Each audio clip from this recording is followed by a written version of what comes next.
দর্শক, ময়মনসিংহে ডেঙ্গুর খবর আরো জানাতে সরাসরি যুক্ত হচ্ছেন সহকর্মী মোজাম্মেল খোকন। মোজাম্মেল, ময়মনসিংহকে ডেঙ্গুর নতুন হটস্পট বলা হচ্ছে, কিন্তু কেন?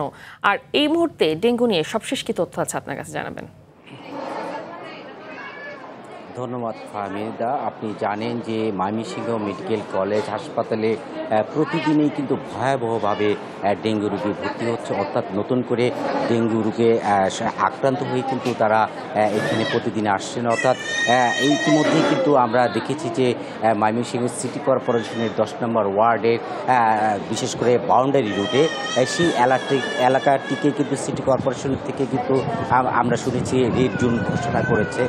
এছাড়াও আমরা জেনেছি যে এই যে ময়মনসিংহ মেডিকেল কলেজ হাসপাতালে এই পর্যন্ত অর্থাৎ এই যে জানুয়ারি থেকে অর্থাৎ এই যে নভেম্বর মাস চলছে, এই কয়েক মাসে কিন্তু আপনার 12 জন রোগীর মৃত্যু হয়েছে। এছাড়া ময়মনসিংহ মেডিকেল কলেজ হাসপাতালের সহকারী ফোকাল পার্সন মোস্তফা ফয়সাল আমাদেরকে যেমনটি বলেছিলেন যে ময়মনসিংহ মেডিকেল কলেজে এই পর্যন্ত কিন্তু 1,500-এরও বেশি ডেঙ্গু রোগে আক্রান্ত হয়ে এখানে ভর্তি হয়েছেন। অর্থাৎ প্রতিদিন কিন্তু এখানে ডেঙ্গু রোগীর সংখ্যা বাড়ছে।